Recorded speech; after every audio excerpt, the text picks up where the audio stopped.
Bien-aimés dans le Seigneur, bonsoir. Nous voici encore de nouveau dans un direct que nous voulons commencer et que nous commençons maintenant. Je vous souhaite la bienvenue et je vous dis merci pour vous qui êtes nombreux à nous suivre encore ce soir. Et je dis aussi merci à ceux-là qui vont nous suivre en direct et en différé. C'est toujours la même onction qui accompagne ce message en direct, qui l'accompagnera quand vous allez le suivre en différé. Et au commencement, Dieu. Avant toute chose, nous devons rendre l'honneur et la gloire à celui qui a fait que moi et vous, nous soyons vivants. À celui qui a fait que ces moments puissent avoir lieu. Parce que c'est pour lui que nous sommes là, à la charge encore ce soir. Et nous allons dire merci à notre Dieu et lui recommander ce moment, afin que tout concourt à la réussite et à l'objectif qui est de consoler une vie ce soir, qui est de visiter une vie, de transformer une vie et de nous apprendre quelque chose. Est-ce que tu peux te joindre à moi en fermant les yeux et en disant merci à Dieu et en recommandant ce moment entre ses mains? Au nom de Jésus, nous pouvons prier. Père, nous venons ce soir pour faire notre part, car nous savons que les cieux et la terre passeront, mais toi, ta parole ne passeront jamais. Nous te disons merci, parce que c'est de toi que vient le vouloir et le faire. Nous te disons merci, parce que c'est de toi que vient l'être et le mouvement. Père de gloire, nous te disons merci, parce que nous savons que tu es déjà présent, que tu es au rendez-vous, et que Seigneur, là où il y a ta présence, toute autre présence laisse la place. Nous savons que là où il y a ton règne, tout autre règne disparaît. Merci Seigneur pour ce moment. Tu commences avec nous comme Alpha, tu chemineras avec nous comme Emmanuel, et tu finiras avec nous comme Oméga. C'est au nom de Jésus que nous avons ainsi prié. Et nous disons, merci Seigneur Jésus. Merci encore une fois.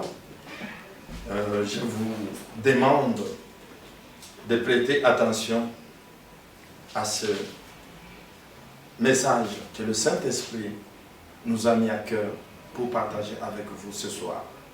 Je ne serai pas long, mais je serai concis et précis. Le message de ce soir, nous le tirons du livre de Matthieu, chapitre 12, le 34e au 37e verset. Avant de vous communiquer le thème, j'aimerais que nous lisions d'abord Matthieu 12, 34 à 37. Race de vipères, comment pourriez-vous dire des bonnes choses, méchants comme vous l'êtes, car c'est de l'abondance du cœur que la bouche parle. L'homme bon tire des bonnes choses de son bon trésor, et l'homme méchant tire des mauvaises choses de son mauvais trésor. Je vous le dis, au jour du jugement, les hommes rendront compte de toutes paroles vaines qu'ils auront proférées. Car par tes paroles, tu seras justifié, et par tes paroles, tu seras condamné. Le thème de ce soir s'intitule « Parler le langage de Dieu ». Parler le langage de Dieu, tel est le thème que nous allons essayer de développer dans quelques minutes ce soir. Et à ce passage que nous venons de lire, nous pouvons aussi ajouter le passage de Proverbes. Proverbes chapitre 18, le 20 et 21e verset. Proverbe 18, verset 20 au 21e verset. Qu'est nous dit Proverbe 18 à partir du 20e verset. On lit les deux versets. C'est du fruit de ta bouche que l'homme, c'est du fruit de sa bouche que l'homme rassasie son corps. C'est du produit de ses lèvres qu'il se rassasie. La mort et la vie sont au pouvoir de la langue. Quiconque l'aime en mangera les fruits. Amen. La fois passée, nous avons partagé sur un thème qui s'intitulait « Au jour du malheur, réfléchis », qui était tiré des Proverbes, chapitre 7, verset 14.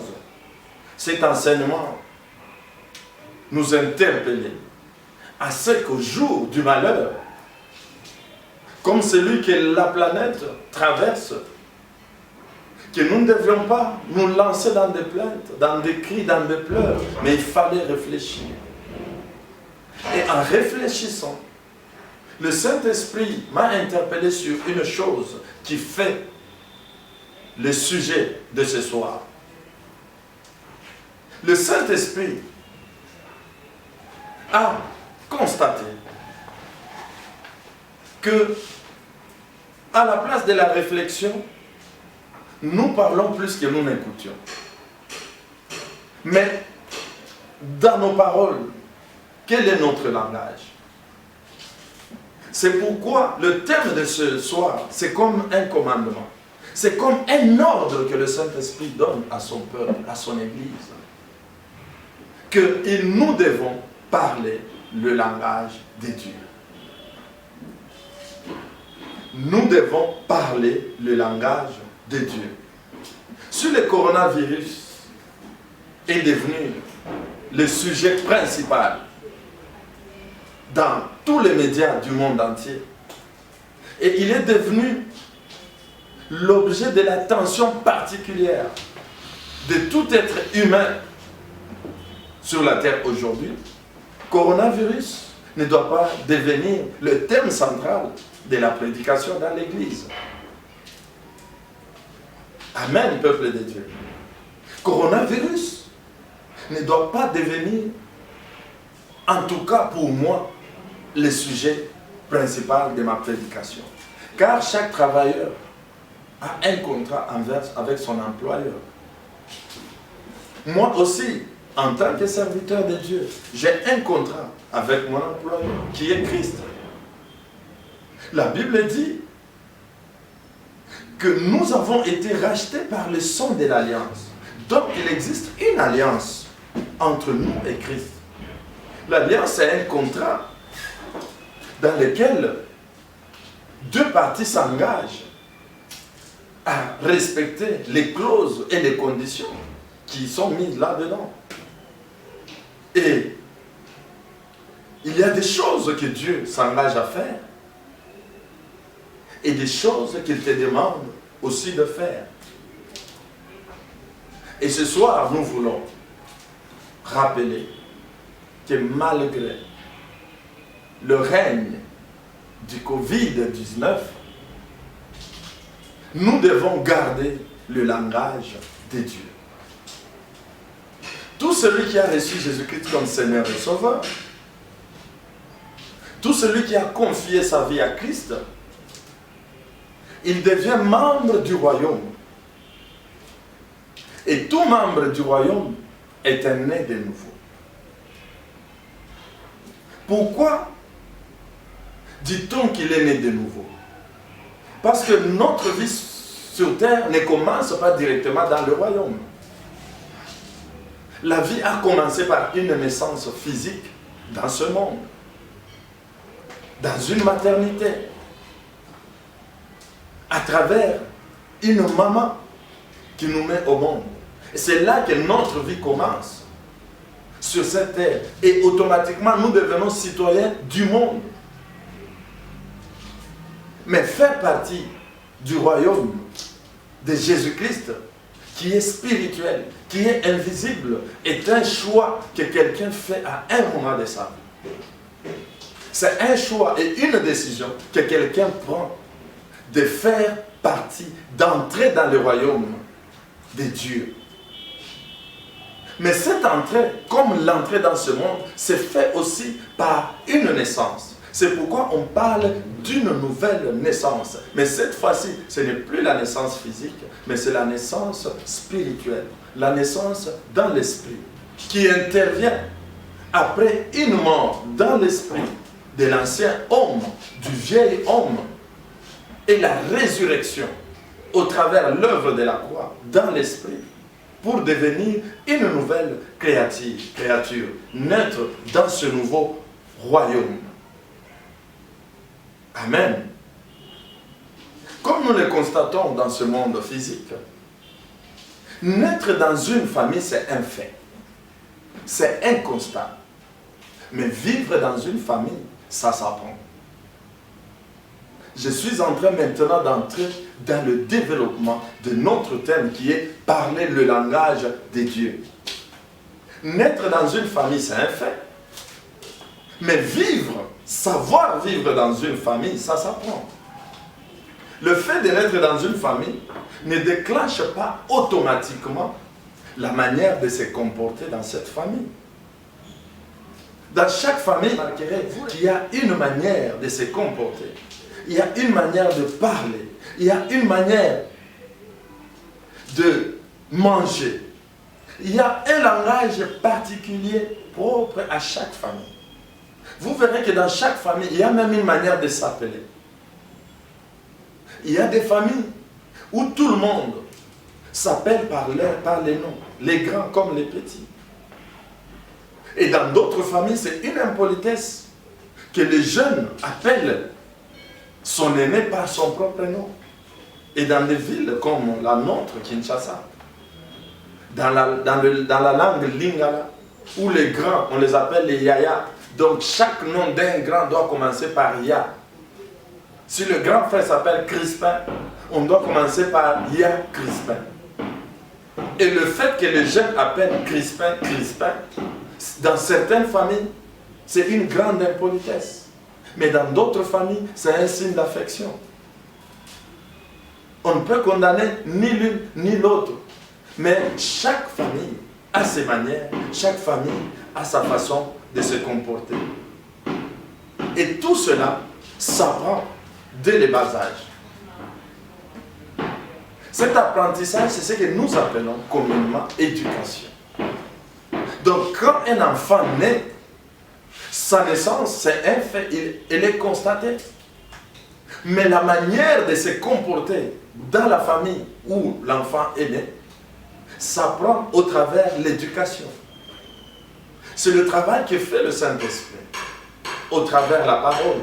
C'est de nous éduquer à savoir vivre dans le royaume de Christ où nous avons connu la deuxième naissance. Pour toi qui viens de te convertir nouvellement, tu viens de naître dans ce royaume. Mais pour bien marcher, pour bien vivre dans ce royaume, tu dois apprendre à travers la parole de Dieu, par le Saint-Esprit, qui a une certaine manière de parler dans notre royaume. Il y a une manière de penser dans notre royaume. Il y a une manière de se comporter dans notre royaume. Il y a une manière de faire dans notre royaume. Il y a une manière de réfléchir dans notre royaume. Amen. Parce que tout part aussi de la réflexion. Tout part de la réflexion. Car la manière même de réfléchir dans notre royaume, parfois, ça va même à l'encontre. Ça nous exige de réfléchir à l'encontre de la réflexion dans le monde. Et je peux vous le démontrer. Si dans ce monde, il faut naître avant de mourir, mais dans notre royaume, il faut mourir avant de naître. Vous comprenez déjà que la logique même, elle est inversée. On ne peut pas parler de la mort de quelqu'un qui n'est pas né. C'est ça la logique du monde.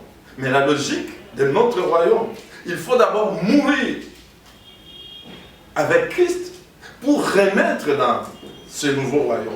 Donc, si la vie dans ce monde commence par la naissance, la vie dans le royaume commence par la mort.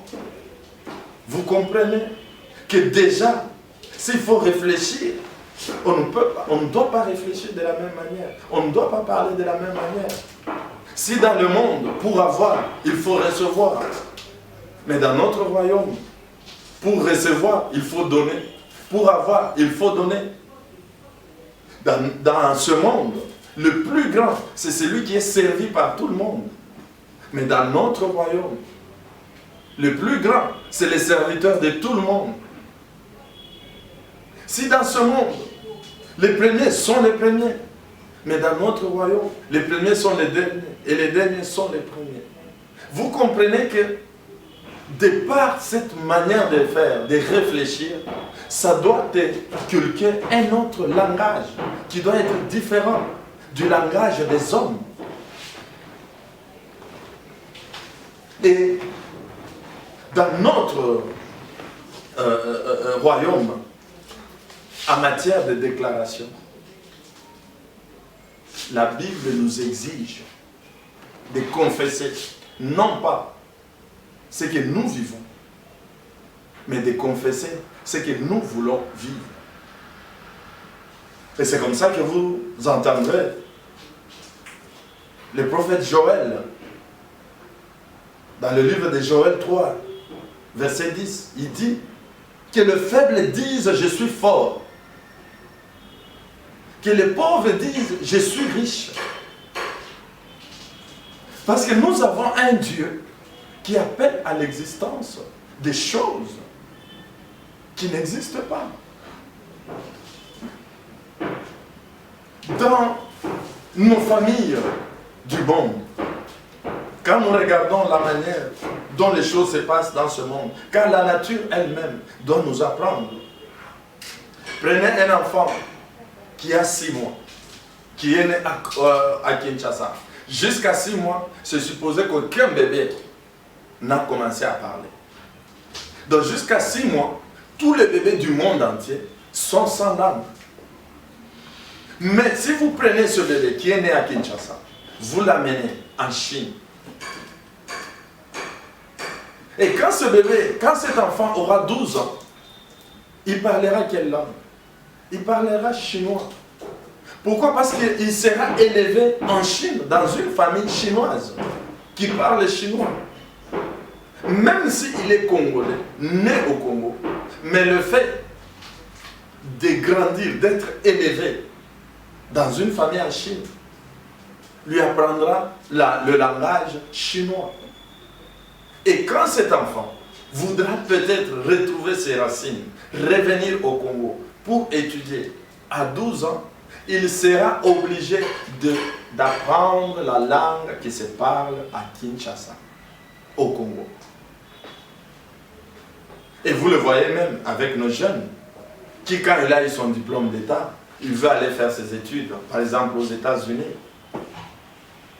Qu'est-ce qu'ils font? La première chose, ils entrent dans les centres de formation des langues. Ils apprennent la langue et surtout les expressions et le langage des USA. Nous aussi, nous avons été créés, certes, à l'image de Dieu, mais nous sommes venus dans ce monde du péché où nous avons été élevés, adoptés par un mauvais père qui nous a appris le langage du monde, qui nous a appris à réfléchir de la manière du monde, mais en venant dans les royaumes, en revenant dans les royaumes de notre Père, parce que nous avons été élevés par un Père autre que notre propre Père, il a fallu que notre Père vienne nous racheter de cette adoption où nous nous sommes retrouvés involontairement, sans notre propre vouloir. Nous nous sommes retrouvés sous la malédiction parce que le premier Adam avait manqué à sa mission. Mais le second Adam est venu payer le prix afin de nous racheter, afin que nous refassions partie de son royaume. Mais étant élevés dans la maison du mauvais père, nous avons adopté un autre langage, où nous confessons ce que nous vivons. Le langage aujourd'hui, c'est où est-ce que cette maladie va nous amener? Que deviendrons-nous avec ce virus? Comme si notre destinée est entre les mains d'un virus, d'un microbe. Non, bien-aimés. Nous devons apprendre le langage de notre royaume. Nous avons une famille. Aucun père ne peut accepter à ce qu'un enfant qui vit dans sa maison continue à utiliser le langage de la rue ou le langage du voisin. Non, notre Père veut que nous parlions son langage. C'est pourquoi ceux qui sont nés dans le royaume, mais qui ne se laissent pas éduquer par le Saint-Esprit, qui n'adoptent pas le langage du royaume parce qu'ils ne le connaissent pas, ils ont besoin de traducteurs. Quand tu es dans le royaume et que tu ne laisses pas le Saint-Esprit t'apprendre comment on vit dans le royaume, t'apprendre à comprendre le langage du royaume, tu auras besoin toujours de traducteurs parce que tu ne comprendras pas ce que Dieu te dit et Dieu ne comprendra pas non plus ton langage. C'est comme ça qu'il y a des gens qui ont besoin seulement d'avoir quelqu'un qui puisse l'amener à posséder ce que Dieu lui avait déjà promis et qu'il peut posséder par lui-même. C'est pourquoi nous voyons des gens qui deviennent des esclaves, des prophètes, des esclaves, des pasteurs. Parce que le langage de Dieu, il ne les comprend pas. Et le langage qu'il parle, Dieu ne les comprend pas. Parce que dans le langage de Dieu, quand tu te présentes devant Dieu, tu ne vas pas te présenter pour te lamenter. Si vous remarquez, par rapport même à ces fléaux, le nombre de morts et le nombre de guéris, quel est le chiffre qui est le plus élevé? Vous verrez que par rapport au taux, au nombre total de ceux qui sont contaminés, le nombre de morts représente un très faible pourcentage. Je n'entre pas dans les débats qui vous passent déjà par la tête, mais je parle des statistiques. Le nombre de morts est un faible pourcentage. Mais entre les guéris et ceux qui sont en voie de guérison et les morts, où est-ce que nos regards sont tournés? Vous remarquerez que nous parlons plus des morts. Pourquoi? Parce que c'est ce que le média nous présente. Et parce que toi, tu continues à te comporter conformément à ce que le monde t'impose, tu continues à parler le langage des médias. Et quand tu te présentes devant Dieu avec ce langage, Dieu ne te comprend pas. Il y a un moment où, face à certaines situations, nous devons parler à Dieu. Il y a des moments où, face à certaines situations, nous devons parler aux situations. Mais si tu ne connais pas le langage de Dieu, si tu ne sais pas comment on se comporte dans notre royaume, là où il faudra parler à Dieu, toi tu te plaindras. Là où il faudra parler aux situations, toi tu parleras à Dieu. Parce qu'il y a certains obstacles que la Bible considère comme des montagnes. Il dit, si vous avez la foi, comme un grain de sénévé, tu diras à cette montagne, à cet obstacle, ôte-toi de là, jette-toi dans la mer. Mais devant certains obstacles, les enfants de Dieu, au lieu de parler aux montagnes, ils parlent des montagnes à Dieu. Dieu n'attend pas que tu lui parles des montagnes. Il veut que tu parles aux montagnes. Mais devant certaines situations où nous devons parler à Dieu, nous allons nous réfugier derrière ceux-là qui ont créé ce problème. Comment attends-tu à voir la solution de celui qui a créé le problème? Il n'a pas créé un problème pour te donner la solution. Si quelqu'un a créé un problème, il reste un problème. Ce n'est pas chez lui que tu vas aller chercher la solution, bien-aimé. Nous devons comprendre que dans notre royaume, il y a une manière de parler. Il y a une manière de parler. Ce n'est pas facile d'avoir un problème et de ne pas faire un commentaire négatif sur la situation. Dieu aussi sait que ce n'est pas facile, par exemple, d'être en colère et de s'empêcher de dire des paroles négatives. Mais Dieu aussi sait.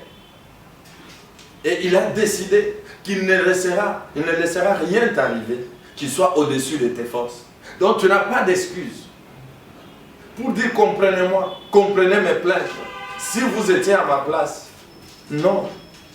Dieu sait que la force qu'il t'a donnée, il ne me l'a pas donnée.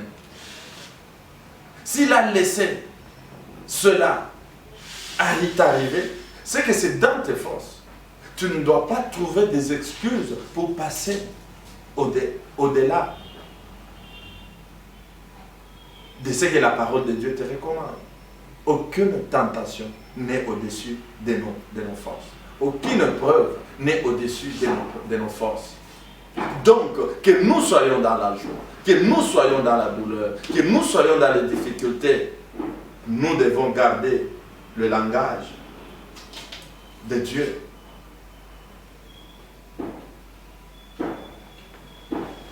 Quand vous restez dans la paix et la tranquillité malgré vos épreuves, c'est ça du combat spirituel.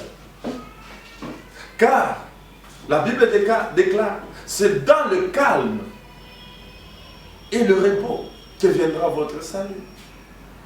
Donc c'est dans la tranquillité que viendra votre délivrance. Ce n'est pas dans l'agitation, ce n'est pas dans les plaintes, ce n'est pas dans les inquiétudes. Le vrai combat spirituel se fait aussi dans le calme et la tranquillité. Car c'est là que tu arrives à inquiéter tes inquiétudes. Il n'y a pas plus grande inquiétude pour l'inquiétude que quand tu ne te laisses pas inquiéter par cette inquiétude. Bien-aimés dans le Seigneur, nous n'avons pas d'excuses pour changer notre langage aujourd'hui.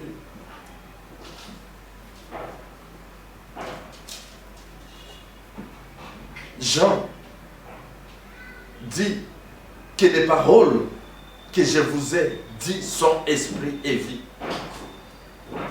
Donc si les paroles de Christ sont esprit et vie, donc il y a des paroles qui sont aussi esprit et mort, car toute parole relève du monde des esprits. Vous ne devez pas sous-estimer les paroles qui sortent de votre bouche, bien-aimés. Ne sous-estimez pas les dégâts que peuvent causer les murmures. Souvenez-vous des enfants d'Israël. Dieu était prêt des fois à exterminer tout le peuple à cause des murmures. Toute parole qui sort de ta bouche, elle est esprit. Mais c'est à toi de te poser la question, que cette parole qui sort de ma bouche, elle est esprit. Mais est-elle vie ou mort? Parce que les problèmes, tu peux te parler à toi-même. Tu peux t'adresser à quelqu'un. Mais là où il y a le plus important, ce n'est pas à qui tu parles, mais de quoi tu parles. Parce qu'il y aura toujours, pendant que tu parles, quelqu'un à qui tu ne t'adresses même pas, qui t'entend.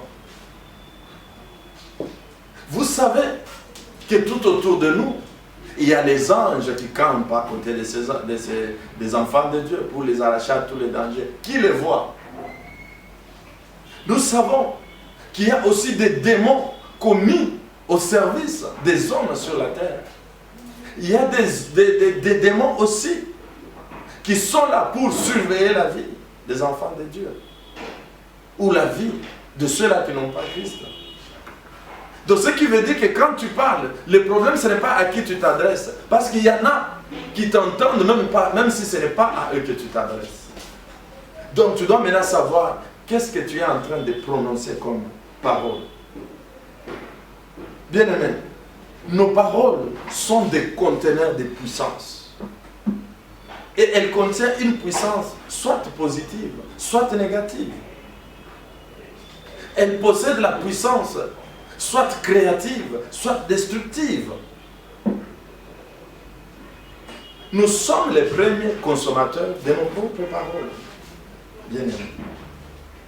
Chaque parole est une sémence. Et la sémence finit par produire le fruit que tu vas manger demain. Donc, tu dois faire attention à la qualité de ta sémence. Car c'est elle qui déterminera la qualité de la nourriture que tu auras sur ta table. Le langage de la bouche façonne le monde dans lequel nous vivons, bien-aimés. Et le monde a été créé par la parole. Vous devez comprendre que la parole a une puissance. La parole est une puissance. Donc chaque parole qui doit sortir de ta bouche, prends conscience qu'elle peut créer, tout comme elle peut détruire. Imaginez-vous qu'il y a des gens aujourd'hui qui sont unis pour la vie, qui ont fondé les familles. Mais tout cela est parti d'une seule parole, sortie de la bouche d'un homme, et qui a touché le cœur d'une femme. Et les deux se sont réunis pour la vie, derrière une seule parole. Tout comme cette parole a pu unir deux vies pour la vie, donc une parole aussi peut séparer ou diviser deux personnes pour la vie. Faisons attention de nos bouches. Amen. Bien-aimés dans le Seigneur, vu que notre temps est en train d'avancer, j'aimerais qu'encore une fois, tu puisses prendre la décision que tout ce qui doit sortir de ta bouche doit être bien pensé, bien réfléchi, mais pas réfléchi à la manière du monde, mais réfléchi à la manière du royaume. Devant les problèmes, devant les difficultés, tu parles quel langage? Bien-aimé. Devant les difficultés, tu parles quel langage? Tu parles le langage du problème ou tu parles le langage de la solution? Imaginez-vous, même pas vous imaginez, souvenez-vous que la Bible commence en disant au commencement Dieu créa les cieux et la terre. La terre était informe et vide et les ténèbres régnaient sur la surface de la terre. Et automatiquement la Bible ajoute, et l'Éternel dit que la lumière soit, et la lumière fut. Analysons le comportement de Dieu. Dieu n'était pas d'accord avec les ténèbres. Dieu n'aimait pas les ténèbres. Mais est-ce que devant les ténèbres, Dieu s'est mis à se plaindre des ténèbres en disant, oh là là, toi ténèbres, je ne t'aime pas, pourquoi tu es là? Non. Dieu ne s'est même pas adressé aux ténèbres. Il a juste appelé la lumière, qui était une solution au problème des ténèbres. Donc pour dire que devant un problème, nous ne devons pas parler le langage du problème, mais nous devons parler le langage de la solution. Devant les problèmes qui se posent dans ce monde aujourd'hui, les problèmes du coronavirus, doit-on continuer à parler le langage que nous impose le Covid-19, un langage de désespoir. Comme si nous dépendions, notre destinée était entre les mains d'un microbe. Oui, si le monde, aujourd'hui, est conduit par un microbe, moi je ne suis pas citoyen du monde, je ne suis plus citoyen du monde, je suis citoyen du royaume, je suis un ambassadeur du royaume céleste sur la terre. Et un ambassadeur, tout ce qu'il fait, tout ce qu'il dit, engage son royaume, son pays, parce qu'il agit pour le compte de son président, celui qui l'a accrédité dans le pays hôte. Mais maintenant, toi en tant qu'ambassadeur, moi en tant qu'ambassadeur, nous savons que tout ce que nous pouvons dire dans ce monde engage notre royaume.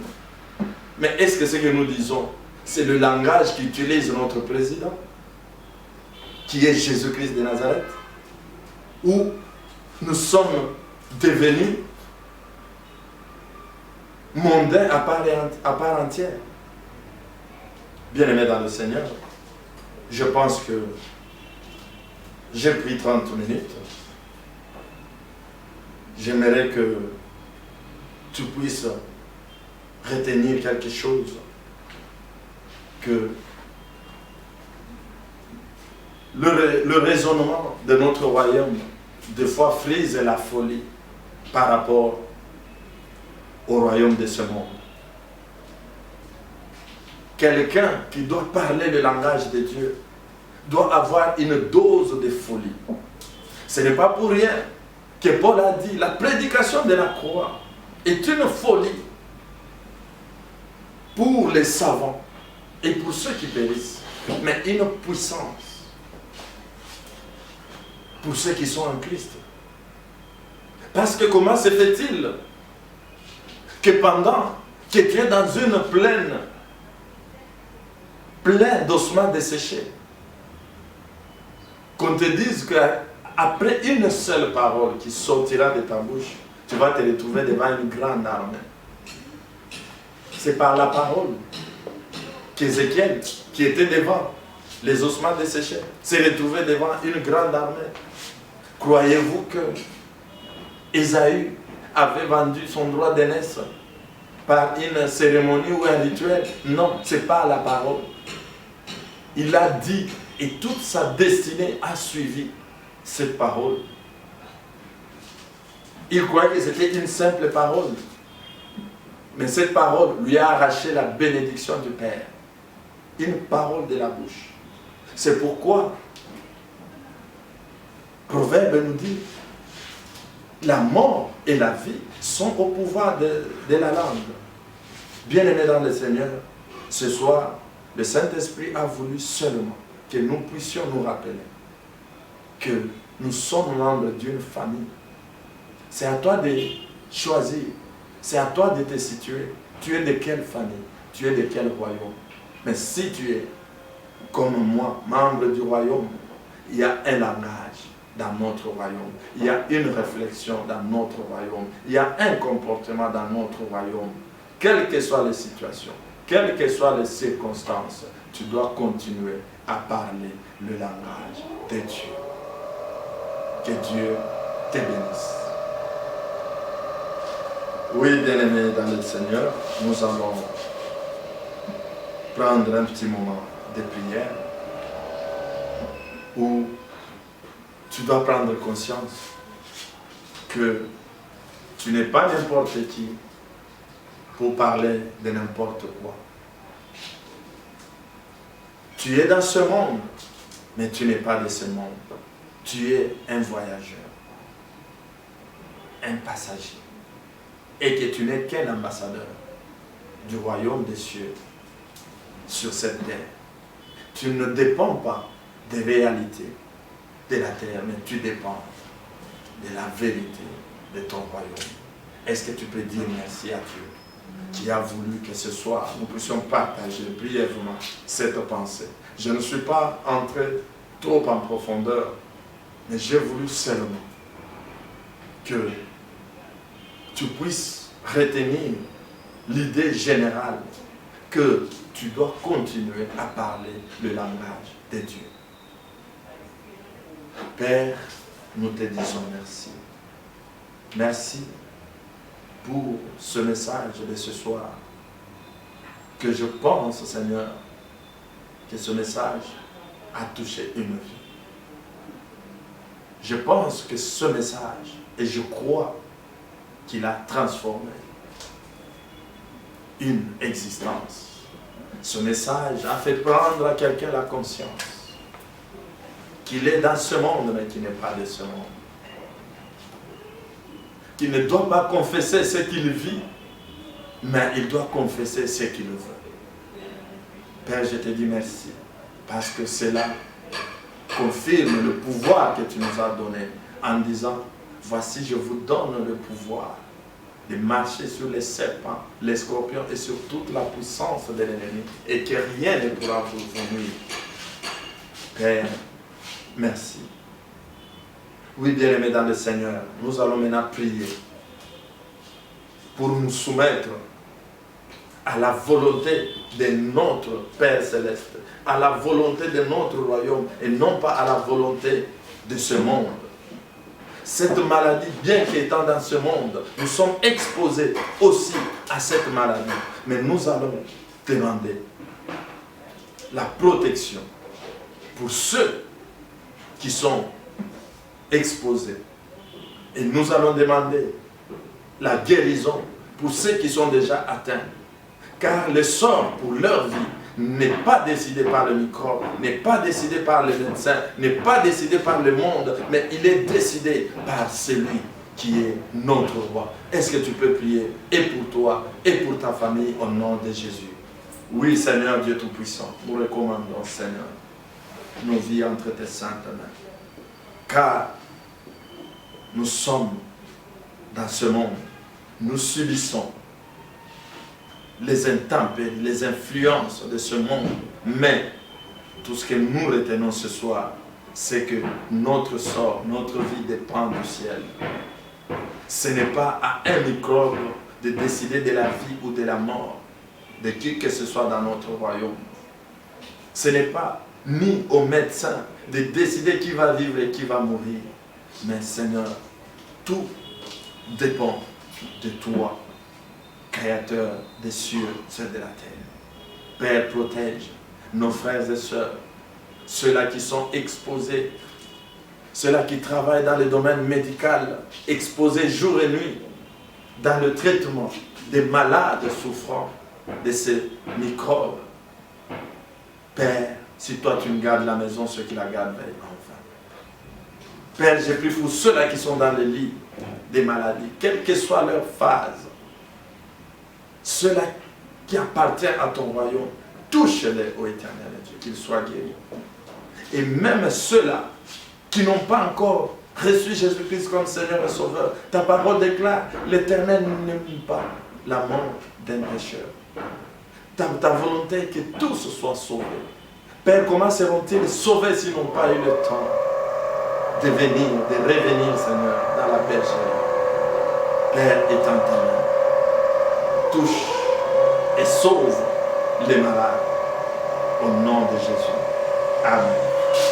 Merci beaucoup, bien-aimés dans le Seigneur.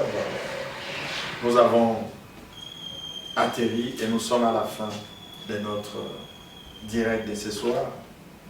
Et comme tout direct, vous allez constater qu'il y a toujours des petits bruits extérieurs qui viennent se mêler. Mais l'essentiel est que la prière et le message passent.